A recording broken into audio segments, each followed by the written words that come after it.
tentang masalah sedikit ceramah daripada Buya Syakur ya, tentang masalah kalimat tauhid itu adalah la ilaha illallah, itu kalimah syahadah itu sebagai kalimah persatuan. Nah, di awal kami ingin jelaskan bahwa kenapa ini kita menjawab, karena itu adalah masalah pemikiran ya, dan juga masalah ini telah diakses dan sudah dibaca dan juga didengar oleh siapapun, baik dia paham masalah ini atau dia tidak paham. Nah, semakin orang tidak ada pemahaman khusus tentang masalah ini, semakin mungkin menjadikan dia tidak tenang ataupun tidak tahu bagaimana asal-usul permasalahannya. Oleh sebab itu perlu untuk dijawab. Selanjutnya juga bahwa catatannya dalam jawaban kita ini, kita sama sekali tidak mengkritik pribadi, tetapi kita mengkritisi adalah pemikirannya. Ya, kalaulah beliau seorang alim ulama yang paham tentang masalah agama, maka itu rasa hormat kita penuh kepada beliau. Tetapi tentang masalah isi pemikiran, maka itu sah saja adanya selalu hiwar, adanya selalu dialog yang terjadi ya. Dan tidak masalah kalau seandainya ini terbuka lebar, artinya bahwa semua orang bisa mengakses, maka semua orang juga boleh memberikan pendapat tentang opini keagamaan yang beliau sampaikan. Nah, jadi tidaklah sama sekali mengkritisi pribadi kita hormati, apalagi seorang orang tua, atas nama orang tua kita hormati, kita junjung ya.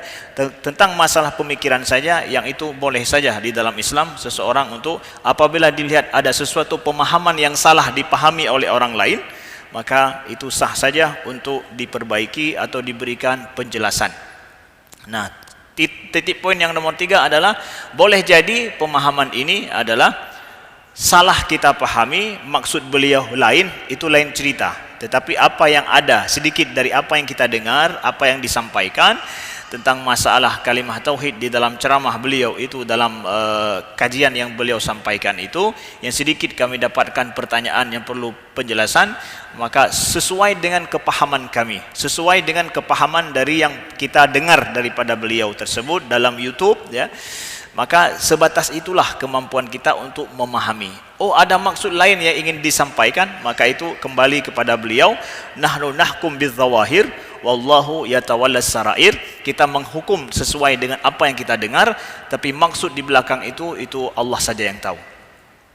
Ini 3 poin yang pertama dalam kita membahas ini. Nah, di dalam ceramah yang disampaikan ini mungkin bisa kita pahami, di antara beliau sampaikan itu untuk kita jelaskan bahwa kalimah la ilaha illallah, di poin yang pertama ini, bahwa kalimah la ilaha illallah itu adalah kalimah menunjukkan kepada dakwah kepada persatuan.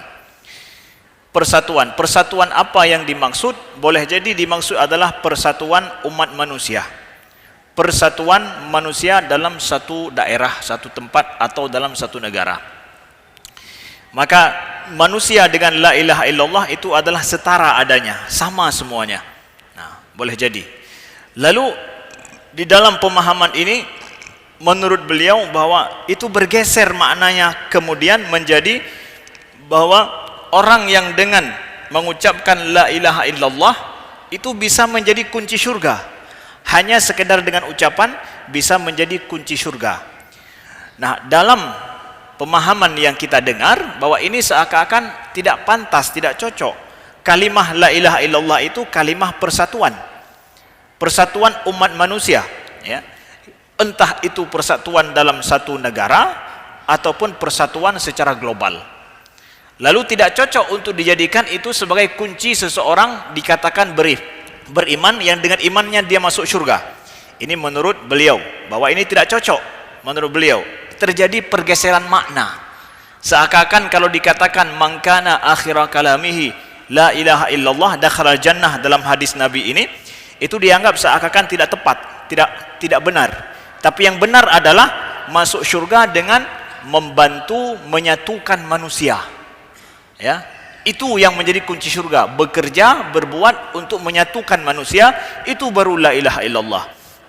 Tapi kalau sekedar mengucapkan, itu nampaknya yang kita pahami menurut beliau itu tidak pantas. Masa sih hanya sekedar mengucapkan la ilaha illallah itu bisa masuk surga? Nah, begitu yang kita dengar daripada poin pertama, pemahaman yang kita dengar daripada beliau ini. Nah, Maka jawaban kita terhadap permasalahan ini, apakah boleh kita pahami bahwa la ilaha illallah itu, ya, barang siapa yang mengucapkan la ilaha illallah itu masuk syurga, dengan sekedar ucapan itu kemudian seseorang bisa menjadi kunci bagi dia masuk syurga, boleh tidak? Menurut beliau tidak pantaslah, kan harus kerja dulu. Bekerja juga enggak semua kerja, tapi menyatukan manusia, membuat persatuan manusia, itulah kunci la ilaha illallah. Nah, kita katakan bahwa kalau kita merujuk kepada banyak hadis, kita akan mendapatkan banyak redaksi hadis lain yang menyatakan bahwa ucapan la ilaha illallah itu menyelamatkan manusia daripada neraka. Memang begitu, ya. Kita dapatkan misalkan daripada Muaz bin Jabal, qala Rasulullah, man kana akhira kalamihi la ilaha illallah dakhalal jannah. Riwayat Abu Daud dan Hakim. Hadis sahih. Ya. Barang siapa yang akhir daripada ucapannya dalam hidup ini adalah la ilaha illallah, dia masuk ke dalam syurga. Itu hadis Nabi. Kemudian riwayat Imam Muslim, hadis yang sahih, laqinu mautakum la ilaha illallah. Talqinkan orang yang akan meninggal di antara kalian itu dengan kalimah la ilaha illallah. Jadi orang yang masih bisa berucap, maka di akhir daripada ucapan di dunia ini diusahakan apa? Membaca la ilaha illallah. Ucapan, walaupun tidak ada perbuatan. Nabi suruh itu. Ajaran Islam seperti itu. Nabi suruh seperti itu. Nah, begitu juga daripada Abu Zar, qala Rasulullah sallallahu alaihi wasallam, atani atin min rabbi la yusyrik min rabbi fa akhbarani au qala basyarani annahu man mata min ummati la yusyrik billahi syai'an dakhalal jannah. Abu Zar mengatakan bahwa Rasulullah sallallahu alaihi wasallam juga pernah mengatakan, datang kepadaku malaikat daripada Tuhanku mengabarkan kepadaku, memberikan kabar gembira kepadaku bahwa man mata min ummati, siapa yang meninggal daripada umatku, dia tidak menyekutukan Allah dengan sesuatu apapun, dakhalal jannah, dia masuk ke dalam syurga. Qultu, maksudnya Abu Zar berkata, wa in zana wa in sarak, walaupun dia berzina dan mencuri, dia masuk syurga ya Rasulullah. Abu Zar tanya ini. Qal wa in zana wa in sarak, walaupun dia berzina ataupun dia mencuri, masuk syurga, kata Nabi, kalau dia meninggal tidak menyekutukan Allah. Hadis sahih riwayat Imam Bukhari. Poin pertama jawaban kita adalah bahwa banyak redaksi hadis yang lain yang menyatakan bahwa kalau seseorang meninggal akhir daripada ucapannya la ilaha illallah, dijamin syurga. Kemudian kalau seandainya dia tidak menyekutukan Allah dengan sesuatu apapun, dia masuk syurga. Walaupun dia berbuat maksiat, berzina dan mencuri. Abu Zar memastikan, walau berzina dan mencuri, wa in zana wa in sarak. Nah, walaupun dia berzina atau dia mencuri, masuk syurga. Iya. Ini perlu penjelasan. Jangan salah dipahami. Nah,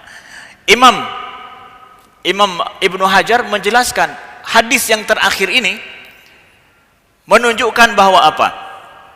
Fa innal qawaid istaqarrat ala anna al-huquq al-adamiyyin la taskut bimujarrad maut 'ala al-iman walakin la yalzam min adami suqutiha alla yatakaffala Allahu biha biman yuridu an yadkhulahal jannah. Ya.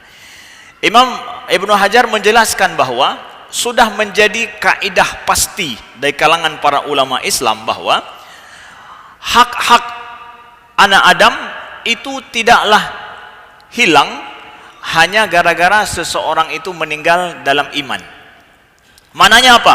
Kalau seseorang berzina, kalau seseorang mencuri, ya, tapi dia akhir kalimatnya la ilaha illallah, masuk syurga, iya, tetapi tidak menunjukkan bahwa dia tidak diganjari dengan zina dan dengan mencurinya dia. Tetap dia akan dapat hukuman zinanya, akan dapat hukuman pencuriannya, tetap. Maka dia masuk ke dalam syurga, tapi transit dulu ke neraka. Dia transit dulu ke neraka. Dia akan ke sana dulu. Dia akan mempertanggungjawabkan semua maksiat yang dia lakukan.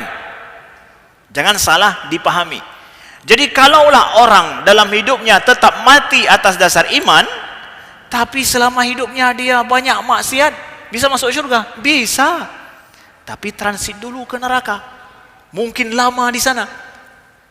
Walaupun dia berzina atau mencuri.